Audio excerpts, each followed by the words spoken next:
Trichy hallmark business பள்ளியில் நடைபெறும் நிகழ்ச்சியில் என் ரமேஷ் மற்றும் ரொட்டேரியன் டாக்டர் கே சீனிவாசன் ஆகியோர் ஸ்ரீ ஆர் கிருஷ்ணமூர்த்தி நினைவு விருது பெறுகிறார்கள்.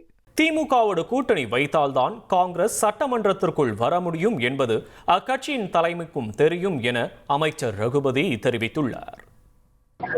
ஏடிஎம்கேல கூட்டணி பேச்சுவார்த்தைகள் அவங்க கொஞ்சம் கட்சி தான், அவங்க பேச்சுவார்த்தையை ஆரம்பிச்சு இன்னும் எதுவுமே தொடல.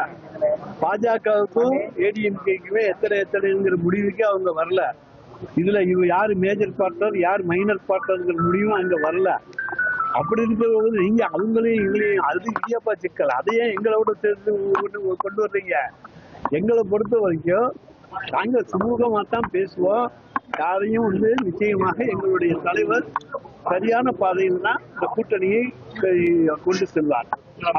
தொடர்ச்சியா தாவேகாவோட கூட்டணிக்கு திரைமறைவுல பேச்சுவார்த்தை நடத்திட்டு இருக்கா காங்கிரஸ்? திரைமறைவுல பேச்சுவார்த்தை நடக்குது. அது இதுல எல்லாமே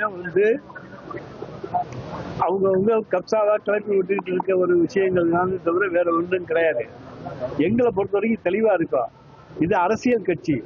இங்க அரசியல் அந்தஸ்து கிடைக்கும் என்பது காங்கிரஸ் தலைமைக்கு தெரியும். அதனால அவங்க அரசியல் அந்தஸ்தை இழக்க விரும்ப மாட்டாங்க. தமிழ்நாட்டில் திராவிட முன்னேற்ற கழகத்தோடு கூட்டணி வைத்தால்தான் சட்டமன்றத்துக்குள்ள அவங்க வர முடியுங்கிறது அவங்களுக்கு நல்லா தெரியும்.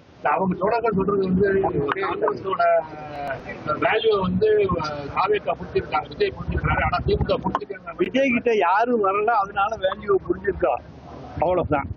ஆள் இல்லாத வீட்டுல போய் என்ன வேணாலும் கொண்டாடலாம். அதை பத்தி இல்லை, ஆள் இல்லாத வீடு. திருச்சி ஹால்மார்க் பிசினஸ் பள்ளியில் நடைபெறும் நிகழ்ச்சியில் என் ரமேஷ் மற்றும் ரொட்டேரியன் டாக்டர் கே சீனிவாசன் ஆகியோர் ஸ்ரீ ஆர் கிருஷ்ணமூர்த்தி நினைவு விருது பெறுகிறார்கள்.